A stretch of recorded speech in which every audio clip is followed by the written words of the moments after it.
Shahu DJ बस्ती टोला। सैया के साथ मरहिया में बड़ा मजा आवे रजहिया में, बड़ा मजा आवे रजहिया में। टूट गई चूड़ी कलहिया में बड़ा मजा आवे रजहिया में, बड़ा मजा आवे रजहिया में। जी हाँ दोस्तों, इसी ट्रैक पे आज मैं फिर से आपके बीच आ गया हूँ लेके। स्वागत है आप लोगों का सॉन्ग राइटर रंगीला में। दोस्तों आज मैं फिर आपके बीच एक मैथिली में लेके आ गया हूँ। हमें आशा न पूरा विश्वास है कि आप लोग को बहुत से बहुत अच्छा लगे तो प्लीज़ हमारे चैनल को लाइक सब्सक्राइब शेयर कर दीजिए और साथ में बेल आइकन जरूर दबा लीजिए ताकि हमारा कोई भी नई वीडियो आपके पास सबसे पहले पहुंचे।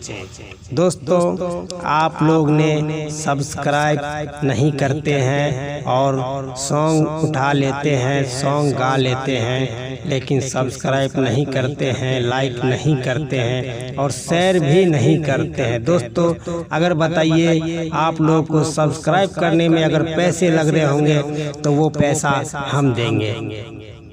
अपने दोस्त को आगे बढ़ाइए, अपने छोट भाई को आगे बढ़ाइए। हम आपके बीच हम रोज एक एक फुल गाना मैथिली हो या भोजपुरी आपके बीच में लाता रहूँगा, आप लोगों को आगे बढ़ाता रहूँगा।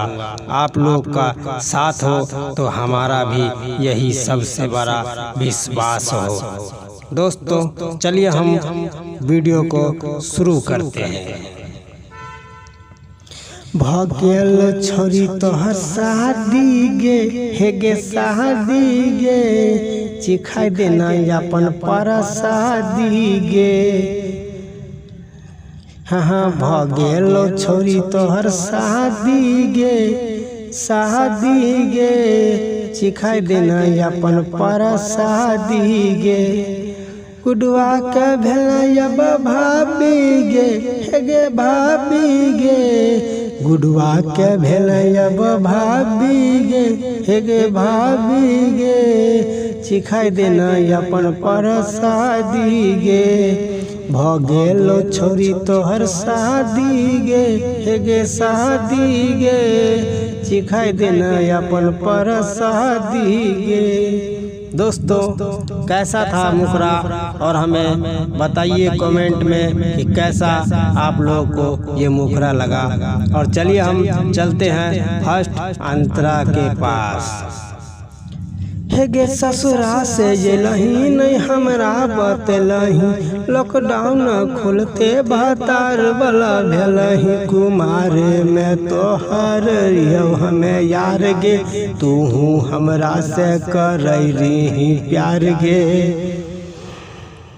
स्कूल में कहे रही साथी रे, हे गे साथी रे, चिखाई देना अपन परसादी गे। भगेल छोरी तोहर शादी गे, हे गे शादी गे, चिखाई देना अपन परसादी गे। दोस्तों अब चलिए हम चलते हैं लास्ट मुखरा के पास, सॉरी लास्ट अंतरा के पास। राइटर आकाश करै छौ बड़ाई, अलबेला मन चिखैतौ मिठाई, चिखैतौ मिठाई। हमहू देखलियो हॉस्पिटल बाल छौ, बीच मांग में सिंदूर लाल छौ।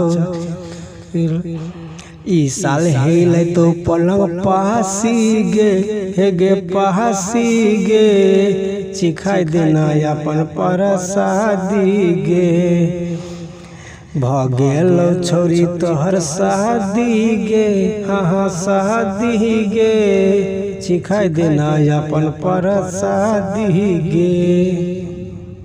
दोस्तों कैसा लगा मैटर आप लोग को? अगर अच्छा लगा, जितने भी हमारे मैथिली वासियों हैं, अगर उन लोग को अच्छा लगा तो प्लीज़ हमारे चैनल को सब्सक्राइब कर दीजिए और एक लाइक तो अपने छोट भाई के लिए जरूर से जरूर कर दीजिए। और मैं कल एक आपके बीच लेके आ रहा हूँ एक और धमाकेदार भोजपुरी में हिट मैटर, जो आप लोग को एक ही बार स्टार बना देगा। चलिए आज का वीडियो यहीं तक। धन्यवाद।